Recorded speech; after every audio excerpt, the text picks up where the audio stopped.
Farewell until we meet. February 23rd, 2022. The obituary I wrote for Miss Denise Jackson. She knew me better than my own mother. In the little time I was acquainted with her, she made me feel comfortable of who I am as a person. Although she went through life's stresses, her advantage was that God brought her through it all and molded her to be a strong individual who never feared life, people, or anything. Although she will be missed, her legacy of kindness will be carried on to her children and grandchildren. God as a husband. February 24th, 2022. I'm out walking today. I remember God telling me only, He only is my husband. And it must have been around 20 years ago or when I was 20 or 21. I had a habit of reading Cantar de los Cantares, Song of Songs in Spanish. Por las noches busqué en mi lecho al que ama mi alma. Lo busqué y no lo hallé. Translated, at night I searched for the one my heart longed for. I searched for him, but did not find him.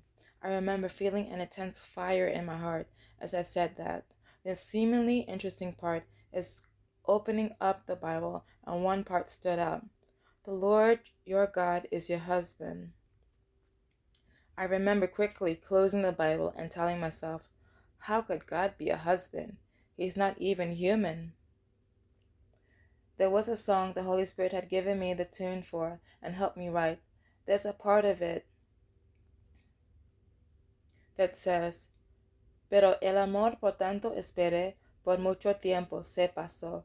Así volteé mis ojos cansados y esperé en Jesús. Translated, for the love I longed for was long overdue, so I turned my weary eyes and waited on the Lord. I already had friends propose to me, but I was so focused on me getting the right guy.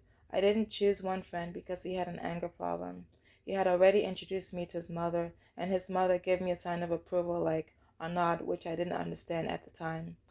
I found out years later he married a Panamanian woman. I didn't choose another friend because I was too busy enjoying God and being in his presence. Years later, I met him and his wife at a hospital, and he had married someone from his country, El Salvador. I didn't want to be in a relationship or marry a man at the time. Although I was an avid reader of the Bible and enjoyed singing church songs, God would tell me it was time for me to interact with people, and I couldn't spend my whole time singing songs and reading the Bible. Life lessons. Life lesson number 1, don't go to the house of a divorced man, single, or separated man. Life lesson number 2, God would tell me who to associate with. Life lesson number 3, smile and think about Jesus in difficult situations. With extended family. I went to my cousin's baby shower. I hugged her grandmother so much. My mind felt like it was clouded. I don't know what was going on. I only know when I hugged grandmother, I felt so much peace. The oppression I felt in my head went away. She blessed me so much and said she was so happy I am living on my own and she loves me. March 13th, 2022. I remember singing You Are My Sunshine to a little girl I used to take care of for 4 years. I remember recording it in Samuel. S-M-U-L-E, Samuel. March 28th, 2022. I remember the 4 young women of Australia had entered a contest to win a prize. The eldest had looked for a manager so they could sing in different places. The manager had gotten permission from their parents and promised their parents the young woman would be safe with him. The youth sang for the American soldiers fighting in Vietnam. It was a very touching movie. Although I thought they looked Indian and others appeared Caucasian, they called themselves black and would emphasize they were black to any man that would take an interest to them. I remember having a dream. I lived in the United States and our racial pool was so mixed, no one could tell what anyone's racial background was made of. I walked the streets of Silver Spring, and everyone looked alike. The same skin color, the same color skin, and the same type of hair. Matthew, March 21st, 2022, Tuesday. Miss Jackson transitioned on February 7th, 2022, on her granddaughter's birthday. I saw her face. I saw the little granddaughter's face. I was in a time of distress and anxiety, and when I saw the face of her granddaughter, I felt so much peace. I went to work that day feeling sad, but when I came to my room at the end of the day, there was a volcano of joy bursting, like there was a huge party going on in my room.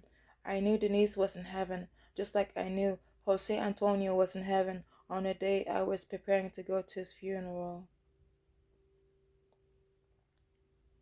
Miss Jackson had transitioned on the same day as the Korean woman whose last name is Jackson had also transitioned. I remember on the day she passed away, I just kept hearing the word life, life, life repeatedly. I was praying intensely that God would heal both women miraculously. They were both in critical conditions. The other Mrs. Jackson, terminally ill, had young children, teenagers, and a husband, and I was praying for them for life and just that God would heal them.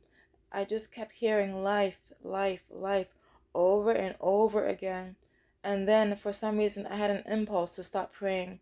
I stopped praying in different tongues or languages as I told myself, Miss Jackson, my previous landlord, must have come into agreement with God, and I'm not going to interrupt what they both want. I told myself she must have tasted heaven and is in true delight. A couple of times I tried to buy furniture for my room. When I moved to the Rockville area near my job, I had looked into buying furniture a couple of times because I had received monetary blessings. I tried to buy furniture in December of 2021. I just kept hearing a person say no. And I said, "Okay," to myself. "I'll just try another time."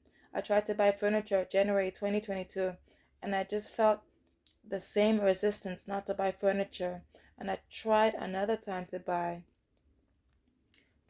furniture, and I just kept sensing no, not to. Definitely no is a good word in a lot of ways. No is a full sentence, like my previous precious landlord used to tell me.